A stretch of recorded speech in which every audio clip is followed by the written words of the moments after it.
আপনারা চেষ্টা করেছেন বিবস্ত্র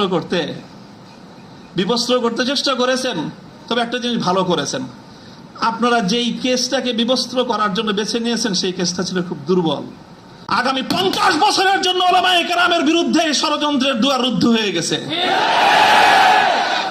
আপনারা যদি এই ধরনের ষড়যন্ত্র করতে থাকেন, জাতি আবার নতুন করে বলবে, এতদিন বলতো ইউসুফ আলাইহিস সালামের বিরুদ্ধে যে ষড়যন্ত্র করছে, মামুনুল হকের বিরুদ্ধে সেই ষড়যন্ত্র, সামনে বলবে মামুনুল হকের বিরুদ্ধে যে ষড়যন্ত্র হয়েছিল আব্দুল্লাহর বিরুদ্ধে সেই ষড়যন্ত্র। মূর্তির বিরুদ্ধে বিরুদ্ধাচরণ করার কারণে মূর্তি পূজারীরা তোমার শরীর থেকে সম্মানের আবরুর কাপড় খুলে নিয়েছে। কিয়ামতের দিন যখন সমস্ত মানুষ বিবস্ত্র থাকবে, সর্বপ্রথম আমি তুমি ইব্রাহিম খলিলকে কাপড় পরায়ে সমস্ত মানুষের সামনে সম্মানিত করব। আমার কেন জানে মনে হয়েছে আমি একজন অপরাধী, অনেক অপরাধের শেষ নাই, আমার ভুল ত্রুটির কোনো শেষ নাই। ওই যে বললেন না যে আব্দুল বাসিদের 42টা মামলার তো অভাব নাই, এই যে কোনো মামলায় ফাঁসি দিতে পারেন। খলিল ইব্রাহিম আলাইহিস সালাতু ওয়াস সালামকে যখন এই মূর্তি বিরোধী আন্দোলনের, মূর্তি বিরোধী কার্যক্রমের পরিণামে নমরুদ কি করেছিল? অগ্নিকুণ্ডে নিক্ষেপ করেছিল। এটা তো সবাই জানি আমরা। কিন্তু অগ্নিকুণ্ডে নিক্ষেপ করাটা এটা নমরুদের প্রধান শাস্তি ছিল না। নমরুদ ইব্রাহিম আলাইহিস সালাম থেকে যে প্রতিশোধটা গ্রহণ করেছিল সেটা কিন্তু প্রধান এটা ছিল না যে নাকি কি করেছে, আগুনে নিক্ষেপ করেছে। আরে খলিল ইব্রাহিমকে আগুনে নিক্ষেপ করে আর কি প্রতিশোধ নিবে? যে বেটা তার প্রাণাধিক প্রিয় সুপুত্রকে আল্লাহর জন্য হাসি মুখে কোরবানি করতে চায়, তার নিজের জীবনের দাম তার কাছে আর কতটুকু? তারে কি মারবে আর কি জ্বালাবে? সবচেয়ে বড় যে জঘন্য কাজটা নমরুদ করেছিল সেটা হলো ইব্রাহিম আলাইহিস সালাতু ওয়াস সালামকে অগ্নিকুণ্ডে নিক্ষেপ করার আগে ওনাকে বিবস্ত্র করে ফেলেছিল। ওনার সারা শরীর থেকে কাপড় খুলে ফেলেছিল, বাংলায় বুঝেন নাই, উলঙ্গ করেছিল। আল্লাহ পাক রব্বুল আলামিন ইব্রাহিম আলাইহিস সালামকে এর জন্য একটা পুরস্কার দিবেন। সেই পুরস্কারটা আল্লাহর নবী বলেছেন, আউয়ালু মান ইউকসা ইয়াউমাল কিয়ামাতি ইব্রাহিম খলিলুল্লাহ।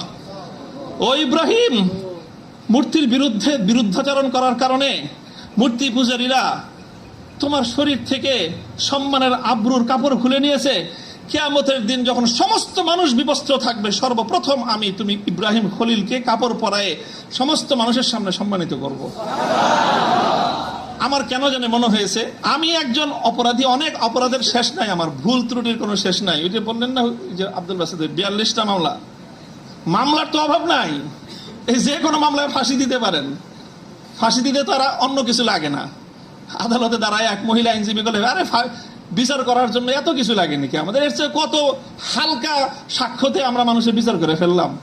ওপেন আদালতে বলতেছে এই কথা, বিচার করার জন্য খুব কিছু লাগে না।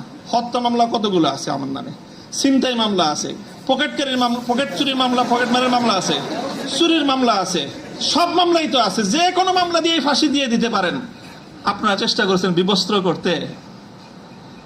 করতে চেষ্টা করেছেন, তবে একটা জিনিস ভালো করেছেন, আপনারা যেই কেসটাকে বিবস্ত্র করার জন্য বেছে নিয়েছেন সেই কেসটা ছিল খুব দুর্বল। আগামী 50 বছরের জন্য উলামায়ে কেরামের বিরুদ্ধে ষড়যন্ত্রের দুয়ার রুদ্ধ হয়ে গেছে।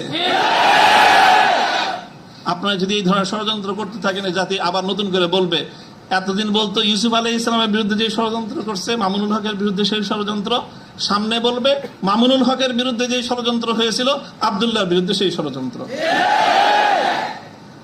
আমি আপনাদের কাছে দোয়া চাই, আল্লাহ রাব্বুল আলামিন যেন আমাকে এটার বিনিময়ে ইব্রাহিম আলাইহিস সালাতু ওয়াস সালামের সঙ্গী করে কিয়ামতের দিন আল্লাহ উঠান।